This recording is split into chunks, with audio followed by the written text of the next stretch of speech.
Good afternoon. My name is Tilmann Buerckstuemmer, and I'm the Chief Scientific Officer of Alien Biotechnology. And today, I'll talk about a single-cell CRISPR screen conducted in more than 100,000 primary human T cells. At Alien, we use the popular CROP-seq workflow that combines CRISPR perturbation with single-cell RNA sequencing. This is a workflow developed by Paul Duttlinger in the academic lab of the Alien co-founder Christoph Bock. Importantly, at Alien, we offer an end-to-end solution starting from guide RNA design all the way through bioinformatic analysis of the data. Today, I would like to mainly focus on human T cells as they are key players in immunotherapy.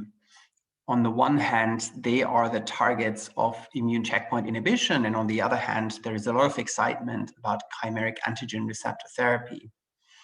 And so we wanted to apply CROP-seq to understand the physiology of T cells and T cell activation.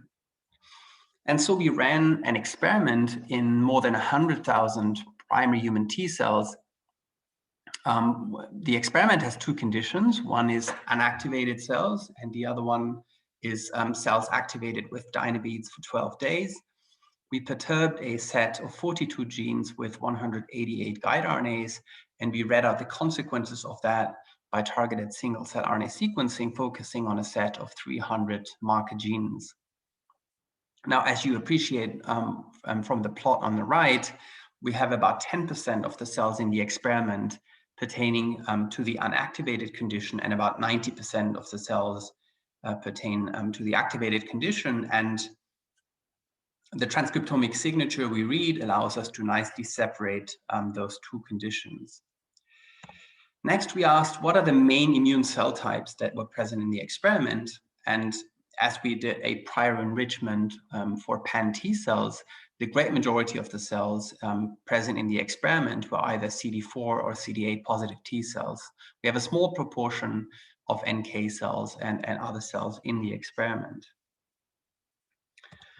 We can then zoom in and we can ask, what are the T cell subtypes that are present in the experiment? So on the left, you see that we can cluster the cells into various subpopulations. And on the right, you can see that we can assign these subpopulations by incorporating data from the literature. And so in this graph, we find both CD4 and CD8 positive cells. We find central memory and effector memory cells, as well as naive cells. Now, the key question was, can we find knockout phenotypes in this experiment? And I want to show you two examples that suggest that that is the case. The first one I want to highlight is the knockout of a gene called mTOR. And so on the left, we're plotting purely the number of cells that we retrieved in the experiment. And as you can nicely appreciate, the genotype that's most abundant in the experiment is the mTOR knockout. And if you focus your attention on the right graph, you'll appreciate that mTOR knockout cells were greatly enriched in the activated T cell population, suggesting that knocking out mTOR allows cells to more rapidly proliferate. The second example that I want to highlight is knockouts of two critical kinases, JAK1 and JAK3. And as you nicely appreciate from these UMAP plots, the phenotypes of these two knockouts are very similar. We see two clusters, one in the upper left corner and one very close to the unactivated cells. And in fact, this suggests that knocking out JAK1 or JAK3 gives rise to a phenotype where activated cells suddenly behave, from a transcriptomic point of view, very close to unactivated cells.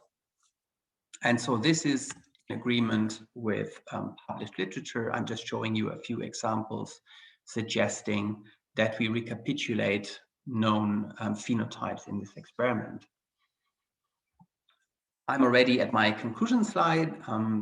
We use CROP-seq screens combining CRISPR perturbation with single-cell RNA sequencing.